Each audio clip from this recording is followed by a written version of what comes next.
amazing. That's a brilliant. That is a serious outfit. Guys, look! It's me and Eddie Redmayne both dressed as Newt Scamander. Look at his face. Look at my face. Look at our happy faces. Okay, moving on. I'm filming this in October 2017. It's so weird that this movie comes out in like a year. Several months later. It is time! Revelio. I'm Harry Potter. Hey guys, Tessa here, and oh man, do I have a video for you. 1 year ago in October, Warner Brothers invited me, Brizzy, and other creators from around the world to London to visit the set of Fantastic Beasts: The Crimes of Grindelwald. I am here on set for the sequel of Fantastic Beasts! Warner Brothers, thank you for making my dreams come true. Oh my gosh, oh my god, oh my god.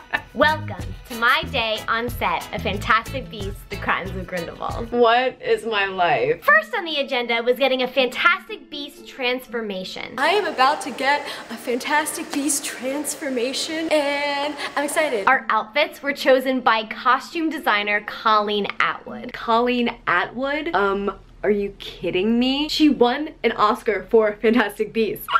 So when Colleen was dressing me, she actually put me through 4 different outfits. I did not mind because I will try on as many Fantastic Beasts costumes as you want me to. And on the 4th try, that was the winner. Then it was off to the actual hair and makeup department to begin our transformation. Guys, I got my costume. It's incredible. I feel like Madeline. It is all blue and I have a little necklace and little earrings and this amazing hat. And so now I'm getting my hair done and I have my little curl.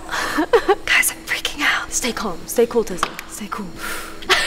It was cool seeing everyone else's looks because we were all so different. We're all from different countries. We all look like different 20s wizards. And this one girl, Arabella, she was dressed in Hogwarts robes. The Hogwarts robes that they wore in the 20s. Spoiler alert, they go back to Hogwarts. Okay, so you guys all know now that we go back to Hogwarts in this movie, but at the time, this was insane information. Brizzy and I were freaking out. This will happen a couple of times in this video where we find out about something that has since been revealed, but at the time, nobody knew about this, and we had to protect the secrets. I then got to talk to Colleen Atwood about her costumes for the movie. When I first heard about Fantastic Beasts, the first thing I saw was Newt Scamander. He in his full look. And from that moment, I knew I was gonna love it. How did you come up with his iconic look? It's sort of a tricky thing to come up with something that someone's gonna wear the whole film. Right. I worked with Eddie in his early rehearsal periods, like how he was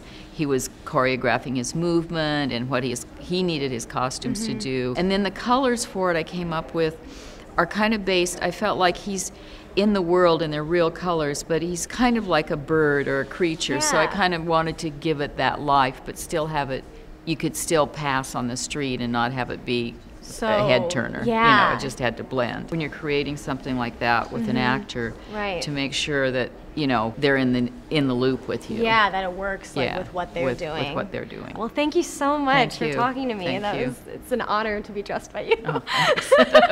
Thanks so much. Then I got to chat with head prop maker Pierre Bohanna, and he showed me some important props from the movie, like the Philosopher's Stone. Feeling any different? I know. we need proper lighting. Forever. Yeah, exactly. Oh man, there you go. Look at this. That is so cool. Oh my god, it's the Philosopher's Stone. What is it doing in this movie? Does that mean Nicholas Flamel is in this movie? These are the thoughts that are running through my head. So is this the same one or like designed? No, it's cast from the same piece as quartz, but we did remake them for this film. Only because the originals, which still exist, but they were a little tired. I love how it's just like worn on the side. Yeah, with all this kind of pulverizing and coursing, it's just all powdered glass. It looks real. It looks more like that's what we want. That's what we've done our job. Yes. Nailed it. Nailed it. Absolutely. Thank you. Oh, there we go. There we go. The case. We've done about 20 of them. Obviously, one of the things we had to figure out was to get it as small. We needed to get it as small as we could, but he still needs to get in it. So this is actually fitted to Eddie. So we actually did a sizing so that when he walks down, we were able to figure out how small we could get away with. Yeah, a lot of work. It's such an important part of the whole movie. It is. Yeah, exactly. That's like where they all live. Exactly. It's a great idea. Yes. Can I? Of course you can. Oh Oh, a bow truckle. Straight to the bow truckle. I That's know. amazing. Pickett's right there. Yeah, there he is. What is this? Ah, no, you'll like this. What so is this is a miniature bow truckle tree. So in a scene when Newt's basement. Basement? Newt has a basement? I thought he just traveled around with his case. Not in the case, but in his Okay. basement where he has an animal hospital. He has an animal hospital in his basement? Pierre is giving me all the tea. He has a writing desk, and this is sitting on top of his writing desk, and Pickwick was able to jump out and go and rest. I think we talked about a little hammock there at one point. I don't think he's got that there, but he goes for a little, chews a leaf, takes it easy, takes the weight of the world off his feet. That sort of thing. That's what it's for. Thank you so much. No, it's a pleasure. Thank you for coming. Fun. Oh, guys, best day of my life.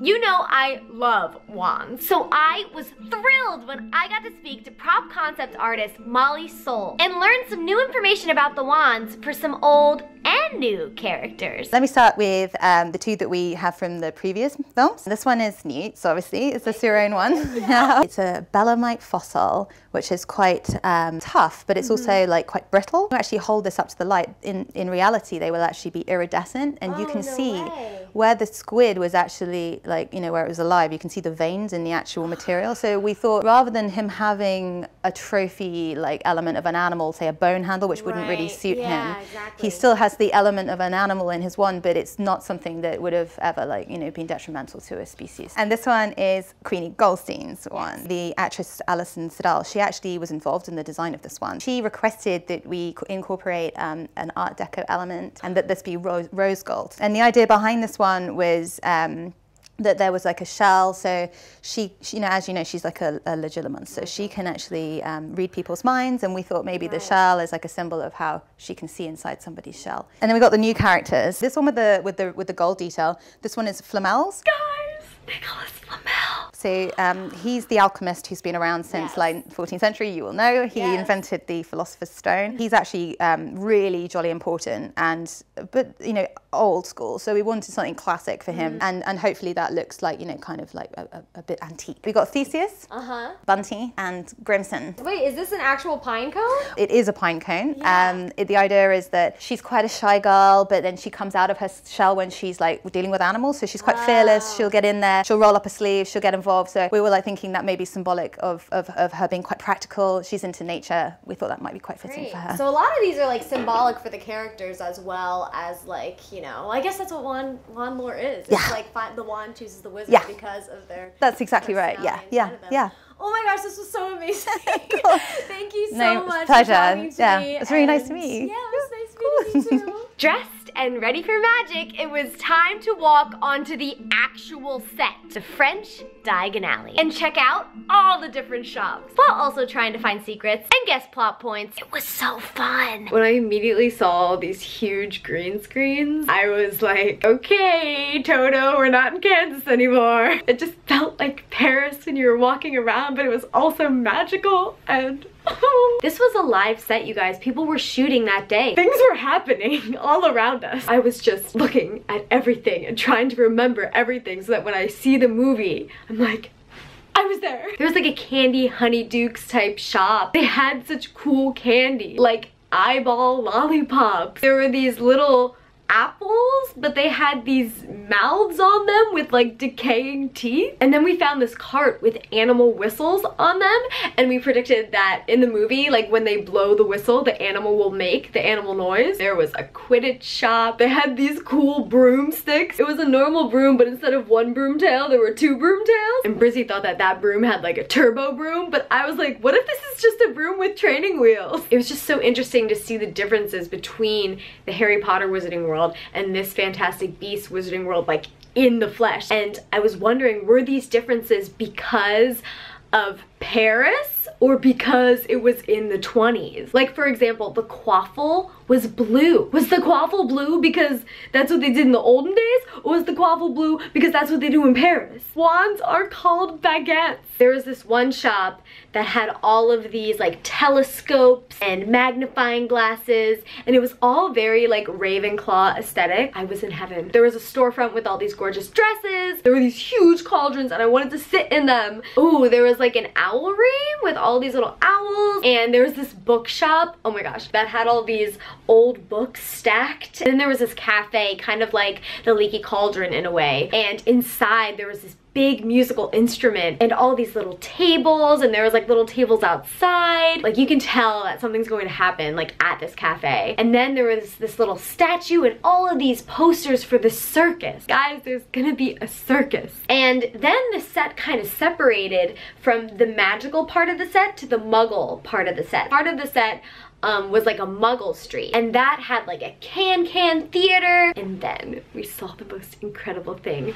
We saw Nicholas Flamel's building. It was so slanted and it was so spooky. And Brizzy and I, we were walking around the set, we were looking at all of the French posters, and we were trying to figure out like plot points through the posters. Look!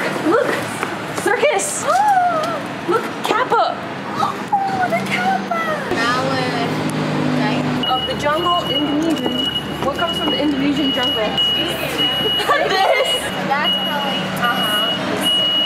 That's what the whole thing's gonna be about. Where's Sherlock Holmes? That's almost like Medusa. Come on, Tessa, put it together. Why would a maledictus look like Medusa? Maybe because it's a snake woman? Oh my gosh, I'm so close. I know who you are. Revelio. And then finally, each of us got to meet Eddie Redmayne, Newt Scamander himself. The most cinnamon roll Hufflepuff that exists. Look at it. Amazing. That's a brilliant. That is a serious outfit. I'm so impressed. Oh, I got this at Kohl's. Really? Yeah. Oh my god, that's amazing. On Black Friday. I was that's- like, oh my gosh. I'm I like, love it's that on Newt Black Scamander. Friday. Yeah. You went buying Newt I was like, Scamander. Mom, stop. Look. It was That's amazing. Yeah. You see that like in the new film the coats changed Yeah. slightly. Sorry. No, That might mean you it's have to go out next I don't. Black Friday. No, this Black Friday I'm gonna look. I'm gonna find it. It's destiny. It's so good. It was so weird when we were trying to like talk about the costume for this film, and Colleen was like, "You sort of want it to be the same but different," but I kind of love the blue so much. It's so cool. nice. Yeah, and good scarf. Oh, yeah. hi! Hi, I'm here with Eddie Just chilling Redmayne. fat, Yeah, yeah. we're just chilling. So Newt is a Hufflepuff. That is true. So I wanted to teach you the Hufflepuff handshake. So it's really easy. Yeah. So you make an H Yeah. with your hands. Yeah. And Eight. so you know these are your Yeah, paws now. okay, got ya. So you go Hufflepuff. And when you're doing it with a friend, Yeah. you go Hufflepuff. It's the other way. Oh my god, this is like the greatest dance move I've ever seen in my Right? life. Yeah. Hufflepuff. Hufflepuff. See?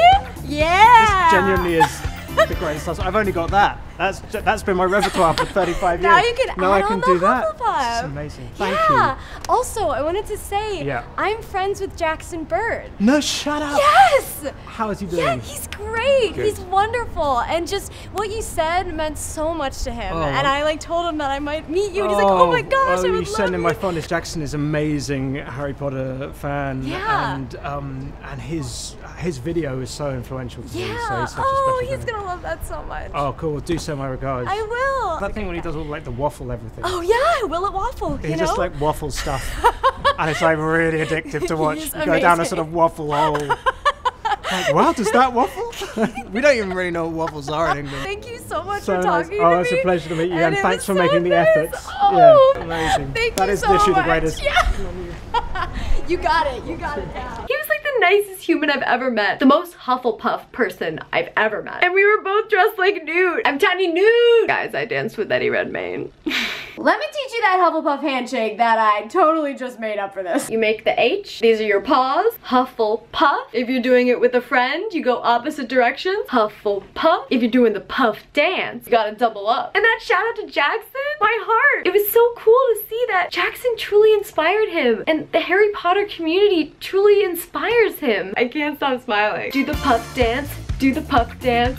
Puffs on the rise. A huge thank you to Eddie, Molly, Pierre, Colleen, and everyone at Warner Brothers for putting this trip together and creating the most incredible day for us on set. I'm just so grateful. I'm seriously gonna start crying because this was such an amazing and incredible and cool, unforgettable experience. Fantastic Beasts: The Crimes of Grindelwald is out in theaters on November 16th. Beast hype. Beast hype. If you haven't got your tickets yet, what are you waiting for? Click the link in my description box to get your tickets now. Thank you guys so much for watching this video. Make sure you subscribe and hit that notification notification bell so you can geek with me every weekend. Don't let the muggles get you down. Stay gold, starfish.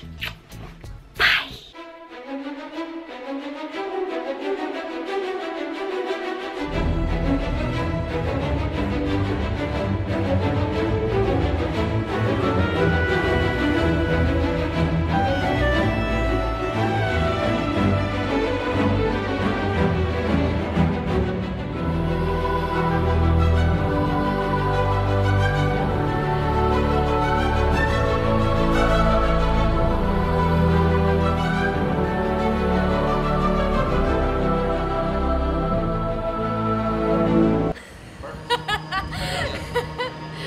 But you know, happiness can be found even in the darkest of times. If one only remembers to turn on the light. Expecto Patronum!